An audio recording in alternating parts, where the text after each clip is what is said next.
रूप कोटिए चंद्रकर स्वभाव को एकत्रित कले जो रश्मि निर्गत हम तथापि भगवान को रूप आहरी शोभनीय कोटि तटे पीत बसन विराजे पीतांबर हलदिया वस्त्र भगवान परिधान करती बराहक बलि समान कंठरे मुकुतामाल बगबंदी आकाश रे बग उड़िले जेमिति शोभा विस्तार करे भगवान जो मुक्तामाल पकई कंठरे सेमिति देखा जाउछि आज्ञा कोलापी मुकुट इंद्रधनु समदिशंदी भगवान मस्तक केकी मुछ को धारण करती भगवान केकी मुछ मयूर चंद्रिका को दर्शन कले आकाश रे इंद्रधनु देखी पुओ सेमिति शोभा को भगवान मस्तक धरिला परी प्रकाश होइछि पुणी ते क्षीर सागर सुंदर होला बोले हास्यरा मार नीलिमार नाई संचार माँ जो हसुछंती माँ लक्ष्मी स्वरूपा रुक्मिणी यांको हसर पंडित कल्पना करा जाई परिबो नाही एपरी विदग्ध कीर्तिजार शुद्ध एही से आसंतु कला संस्कृति मध्य जी समय बढ़ो ये पवित्रमय रस को आहरी आज्ञा आग को नापी माँ भक्ति रूपक विवाह सुंदर माँ प्रभुंर एवं मिलन उत्सव जो पवित्र दिव्य विषय वस्तु आम करेजे ये पवित्र रसात्मक भक्ति रसात्मक नाटक को आज समस्ते कला संस्कृति विषय वस्तु को उपस्थापन करवा एपरी विदग्ध कीर्तिजार शुद्ध यही से ही कला विचार ताले माँ पुणीते उत्पन्न हले विदर्भ कटकरे विदर्भ राज्य रे आसी बसंत ऋतु पहुंची आज्ञा ग्रीष्म शरत बसंत हेमंत शीत ग्रीष्म बरसा शरत हेमंत शीत बसंत जो सातटा ऋतुर राज होची आज्ञा बसंत आज्ञा रानी होची बरसा राजा होची बसंत राणी हूँ बरसा ऋतुंग मध्य मु बसंत नारद देवर्षि मध्य तो नदी रे गंगा मु बोलाई मासरे मार्गशीर कही ऋतु मध्य मु हूँ बसंत हेले पंडित बसंत ऋतु हूँ सबु ऋतु मध्य श्रेष्ठ आसतु आज्ञा देखा बसंत ऋतु केमिति आसे आपण धरा पृष्ठ को जेतेबेले बसंत आगमन करे केमिति आज्ञा देखा जाए देखा चारियाड़ पंडिते यार स्वभाव केमिति परिवर्तन हुए दिन कृष्ण रसकलल बोला कुसुम समय होइला उदय दक्षिणा पवन बहिला दक्षिणा पवन बहिला दक्षिणा पवन बहिला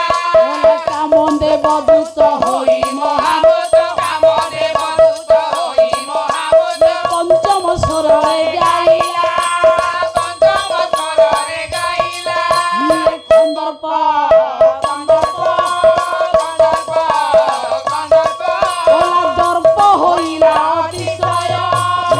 सुख विशिख करबाकु लागो कामी कामी निकले भय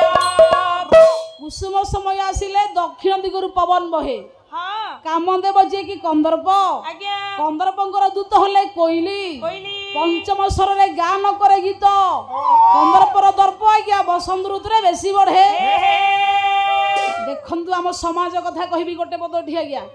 बोला संसार अच्छी जेते लोक ईश्वर क्रीड़ा रे कंदुक अंतटी नाई कामनार एणु संतोष कर सार कंदर्प प्रत्येक देहरे अच्छी आज्ञा ताकू परास्त करबा पई हेले आपण कोन करिवे आनंद पंडित करंतु किंतु यार अंत नाही कंदर्पर वशवर्ती जे हबो पंडित नरक को जीव सिए कंदर्पर आदि अंत नाही याकू जेते करिले नुआ लागिवो सेहिति पई अंत नाही कामनार संतोष मनरे बंचे ताहले पंडित यार अर्थ भागवत कहिले बोले आसक्ति रु कामना जात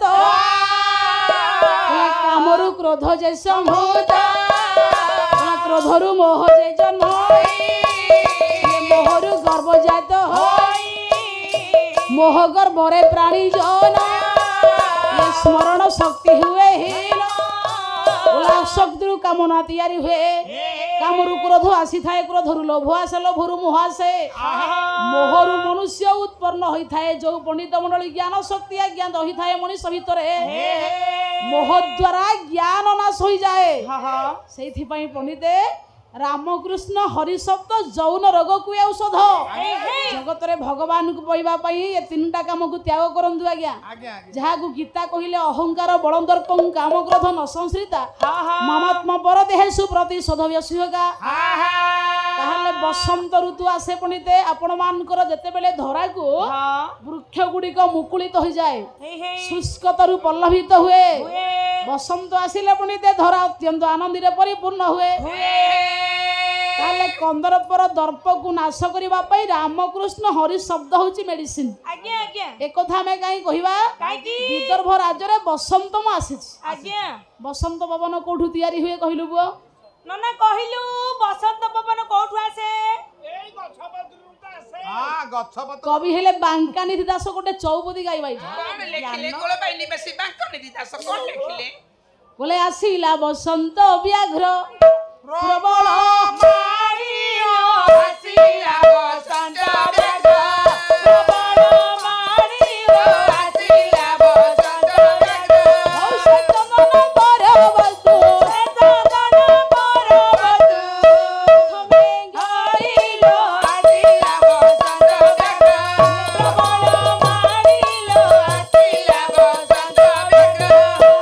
पवित्र ज्ञान न जर नाम भालो गुण जर नाम भालो गुण जर नाम भालो गुण वकील रे कुशन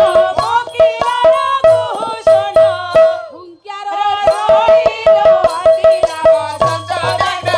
प्रबल मारिलो आसीला बसंत व्याघ्र विरही मन हरिण मन हे छन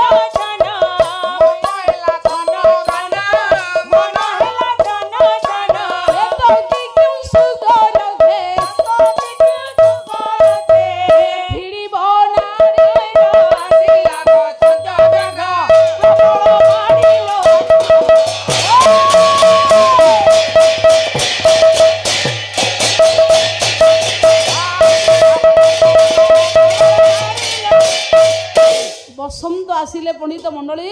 कौठु पवन तैयारी हुए ना मलय पर्वत जो पवन उत्पन्न हुए आज्ञा से दक्षिणा पवन को बसंतर मलय पवन कह जाए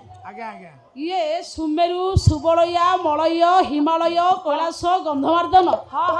उदयांचल अष्टांचल 8टा पर्वत आपणकर श्रेष्ठ पर्वत रूप में प्राधान्य करा ए 8 पर्वत मध्य मलय पर्वत हूँ गोटे पर्वत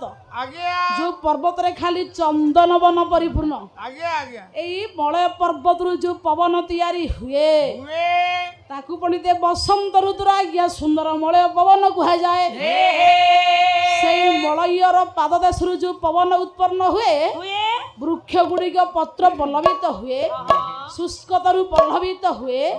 बसंत समय होइछि विदर्भ राज्य रे माँ पंडित रुक्मिणी सखी मानक एकत्र करी जाइथिले विस्तृत अरण्यर शोभा को पंडित दर्शन करबा पई हे मोर पंडित मंडली जेते बेले माँ पंडित मंडली जाइछंदी विस्तृत अरण्य को शोभा दर्शन करबा पई एही समय कोन हला ए रुक्मिणी ललिता कौन ए ललिता अले चाले हमें जीवा पर जंगल को शीघ्र शीघ्र चलो अले उद्यान को जीबाटी अले सखी मला चलो ना हमें बेगी बेगी दास की डाकिलो ए से बूढ़ी दासी कोड़े गला अले मौसी ए मौसी हो गोटे गीत उठिबे का समय नाही रे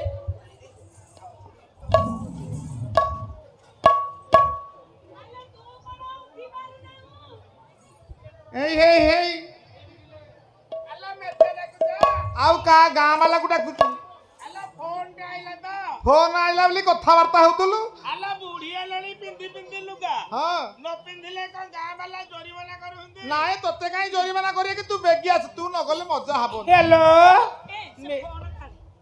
ए मु काटी जो आलो सखी गीत गाउन सखी तो न भलो स्टोन तू गा मु गाइबी मोर को सरबा मु गाइबी ए मो बो जाने ना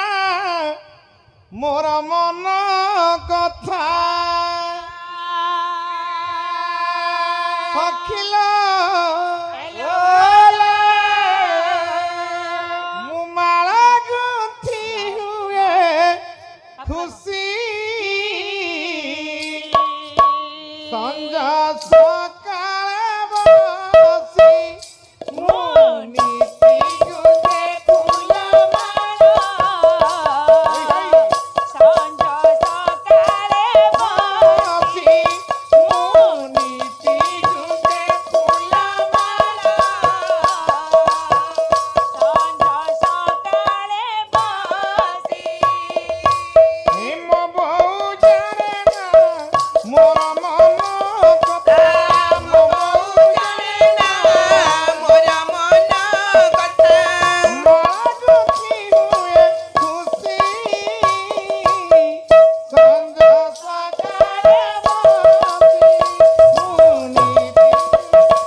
କଣ ଜାଣିଛୁ ଟି ସଖୀ କହୁନୁ କହୁନୁ ମୁଁ ନଈରୁ ଗାଧୋଇ ଫେରେ ଲାଜ ଶରମରେ ମରେ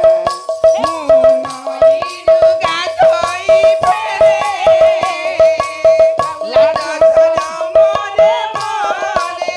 ରସିକ ଟୋକେ ଆଖି ଠାର ମାରି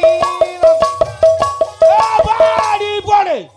ଏ ବାଡ଼ି ପଡା ରହି ଜଳା ଆଲା କହିଲା ଆଲୋ କିଏ ଆଖି ମାରୁଛି ଗୀତର ଅଛି ବକଡା ମୁହଁକୁ ତ ବେଇ ଦେବି ରସିକ ଟୋକେ ଆଖି ଠାର ମାରି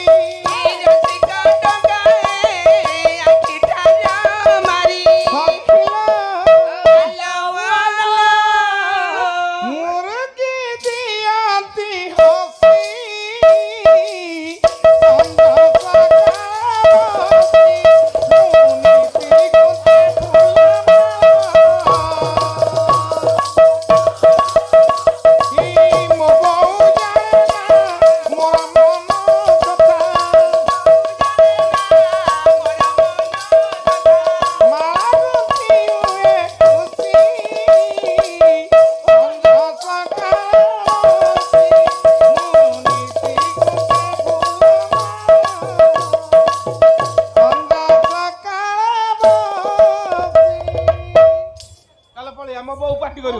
ଶୁଣୁଥିଲେ ମୋର ପଣ୍ଡିତ ମଣ୍ଡନ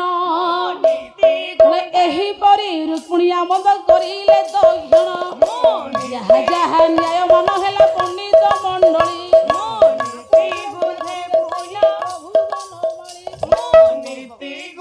କସ୍ତୁରୀ ତିଳକମ୍ ଲଲାଟ ପଟଳେ ବକ୍ଷସ୍ଥଳେ କୌସ୍ତୁଭଂ ନାସାଗ୍ରେ ବର ମୌକ୍ତିକ କରତଳେ ବେଣୁକରେ କଙ୍କଣମ୍ ସର୍ବାଙ୍ଗେ ହରି ଚନ୍ଦନ ସୁଳିତ କଣ୍ଠେଚ ମୁକ୍ତାବଳୀ ଗୋପଶ୍ରୀ ପରିବେଷ୍ଟିତ ବିଜୟତେ ଶ୍ରୀ ଗୋପାଳ ଚୂଡ଼ାମଣି ଦେଇଥିବା ଯୁବଶକ୍ତିଙ୍କର ଭାଇ ନାରାୟଣ ମଙ୍ଗଳ କରନ୍ତୁ କଲ୍ୟାଣ କରନ୍ତୁ ଐଶ୍ୱର୍ଯ୍ୟ ଶୌର୍ଯ୍ୟ ସତ୍ୟ ଶାନ୍ତି ଦୟାକ୍ଷମା ଧର୍ମର୍ଥ କାମକ୍ଷ ଚତୁର୍ବର୍ଗର ଫଳ ପ୍ରଦାନ କରନ୍ତୁ ସର୍ବେ ବୋଲ ଆନନ୍ଦେ କବାର ହରି ବୋଲ ବୋଲେ ଅଖିଳ ବ୍ରହ୍ମାଣ୍ଡ ମୋ ଜୀବନ ସ୍ୱାମୀ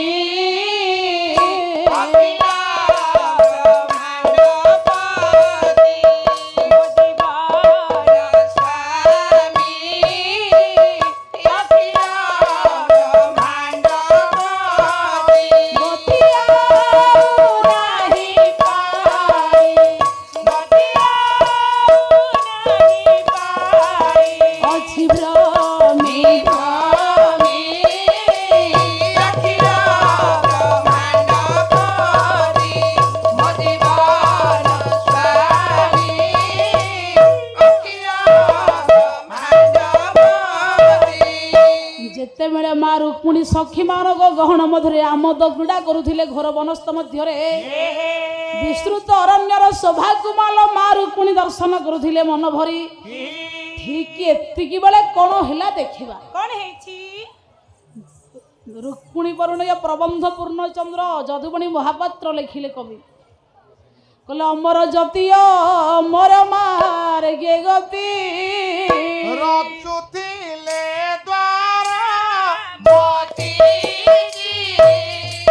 সঙ্গিনী সংঘর্ষ রাজবাজি জলা শ্রুতি বাড় বিলাস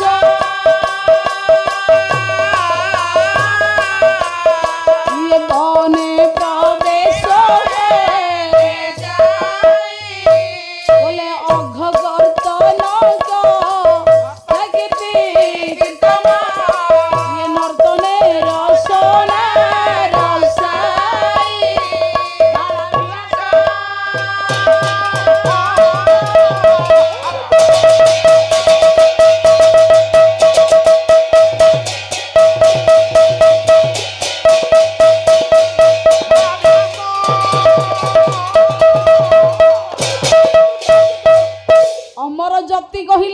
देवता मान को बुझा जाए जति कहले देवता मान जति हेले देवर्षि नारद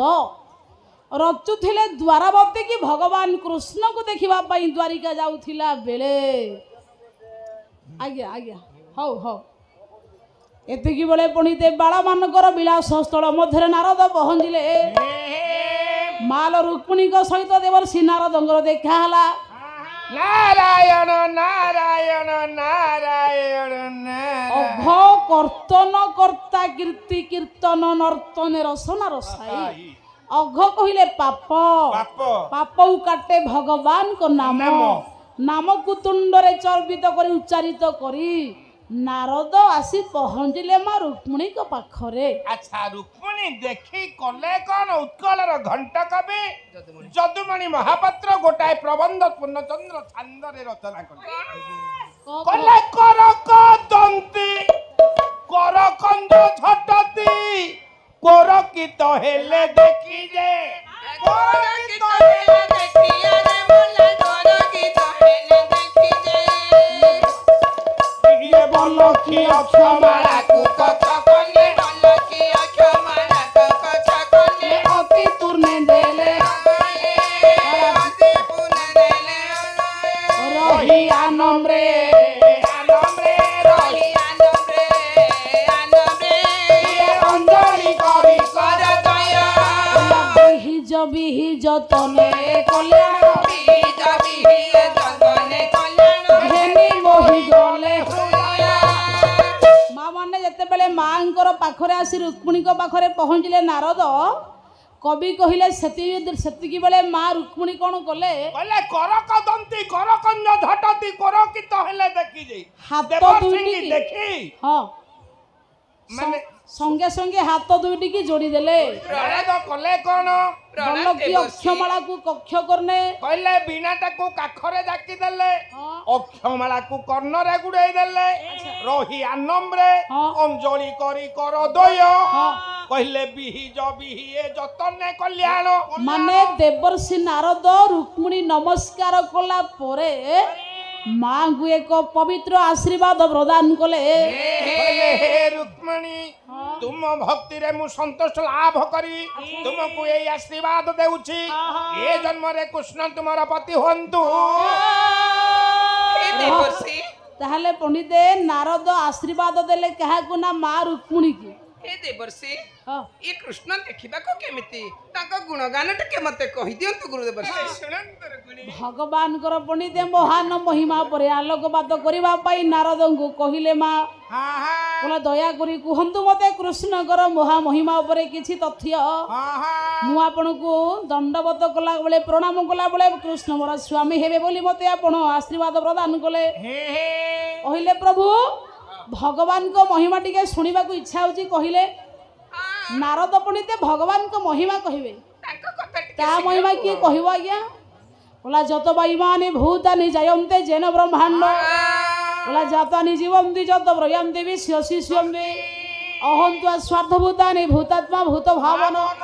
শব্দ ব্রহ্ম পরম ব্রহ্ম সম্ভবে শ্বাসতি দন। কবি লেখিলে যেতেবেলে বসতি তৈ ভূতানি ব্রহ্মা তিনি যুগ ক্ষয় যুগ যেতেবেলে ক্ষয় হব সকল ব্রহ্মা সমস্ত দেবতা মানে যাহাঙ্কর ଅନନ୍ତ ଗର୍ଭରେ ବିଶ୍ରାମ କରିବେ। ଯାହାକୁ ପଣ୍ଡିତେ କୃଷ୍ଣ